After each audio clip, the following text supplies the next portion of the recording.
Hey guys, in this video I'm going to show you how you can install and set up XAMPP on your Mac operating system. In addition, I'm also going to show you how you can launch your first Hello World page with PHP using XAMPP. So let's get started and let's see how we can do it. So first of all, open your favorite browser and search for Install XAMPP, and the first link which will appear here will be from apachefriends.org/download. So I'm going to click on this link. If you reach to the home page of this apachefriends.org website, you can directly see this downloads tab here. So click on this and then scroll down a little, where you will see the option for the Mac OS also. So here we are going to select the latest version, which is 8.2.4 at the time of making this video. So I'm going to click on this download 64-bit option here. And once I click on this download button, the download will start automatically.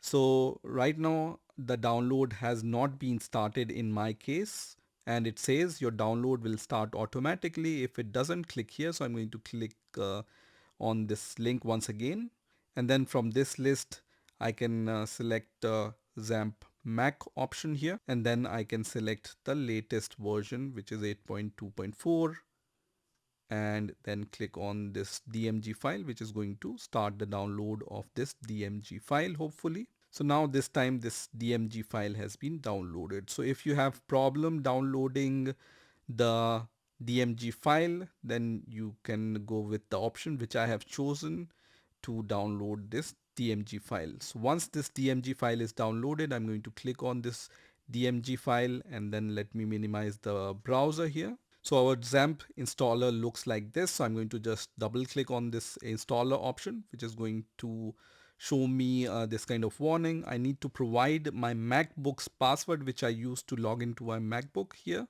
So I'm going to give my MacBook's password and then click on OK here. And now I can see the XAMPP setup, right? So at this point I can just minimize this, and then I can go ahead with the XAMPP setup here. So I'm going to click on next here, and then it says select components. I'm going to leave everything as default and then click on next here, and you can see XAMPP will be installed to applications folder. I'm okay with this option, so I'm going to click on next once again, and then it says setup is now ready to begin installing XAMPP on your computer. I'm going to click on next once again, which is going to start the installation of XAMPP on my Mac operating system. So just wait for a few seconds until this installation is finished. And now I can see that the installation of XAMPP has been finished, and it says setup has finished installing XAMPP on your computer, and just leave this checkbox as checked, which is going to launch XAMPP as soon as you click on this finish button. So I'm going to click on finish here, and I can see this web page has been opened on my browser, and also this XAMPP application has been started on my Mac operating system. Now, when I close this application, so let me close this XAMPP application here. To relaunch your XAMPP application, you can click on Launchpad here, and you will be able to see this XAMPP option here in others, right? So I'm going to just go to the others option and then click on Manager-OSX, which is going to give me this kind of warning. So I'm going to just give my MacBook's password here, and once I give my MacBook's password, it's going to launch this XAMPP application. Okay, so once XAMPP is launched, you will see three tabs here. You can click on Manage Servers option, and by default Apache web server is running here, right? So you can stop this server, restart this server, and configure this server from here itself.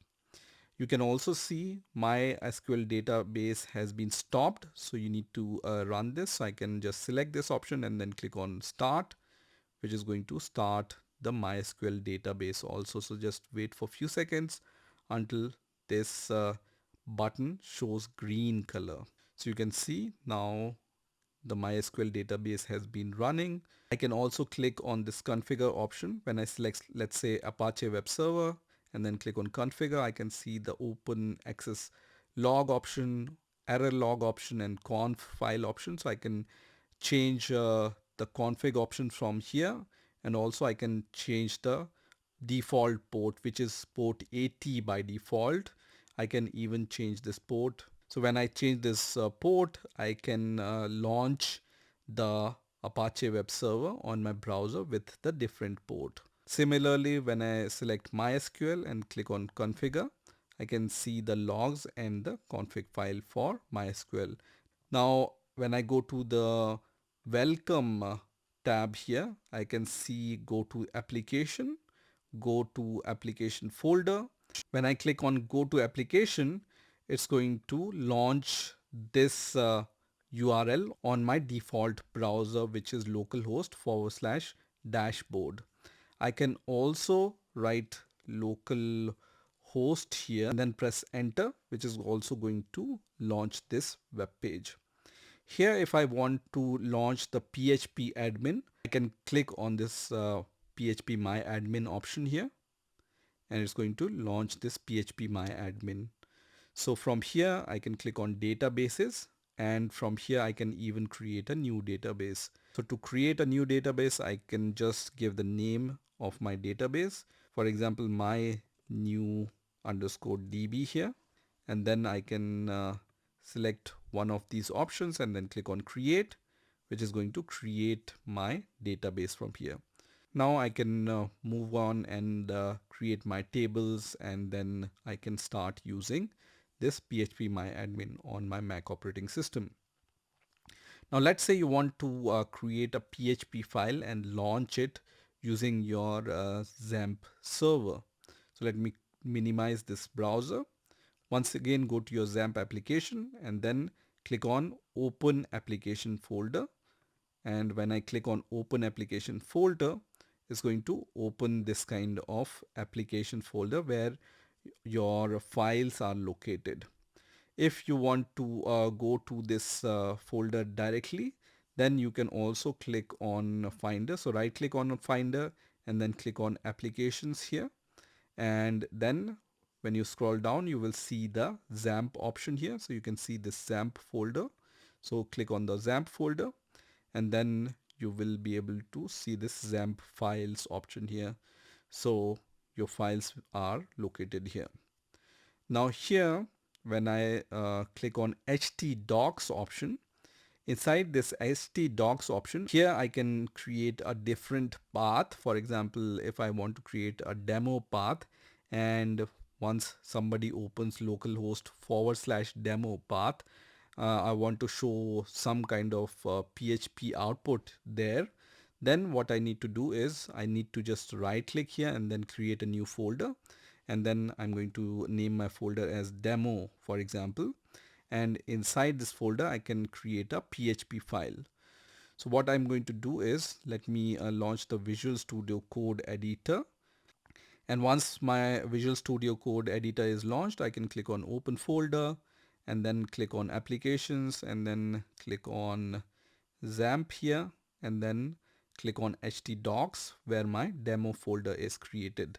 So here I have created this demo folder. I'm going to click on add here, and then this folder has been opened in Visual Studio Code. Here I'm going to just create a very simple hello.php file. So click on new and then just write hello.php, and then here you can just create your PHP code, right? Here you can write a very simple PHP script and save it. Once this script is saved, you can go to your browser, and then this time just write localhost here. So localhost/demo/ your file name, right? So our file name is hello.php, right? So I'm going to just write hello.php and then press enter, and it's going to just print hello world, because in our PHP script we are just echoing the hello world script. If I change this script, for example, like this, and save this. And then once again refresh this page, it's going to show the changes. So this is how you can also launch the PHP file using the XAMPP server. So that's it for this video. This is how you can install and set up XAMPP on your Mac operating system. I hope you've enjoyed this video, and I will see you in the next video.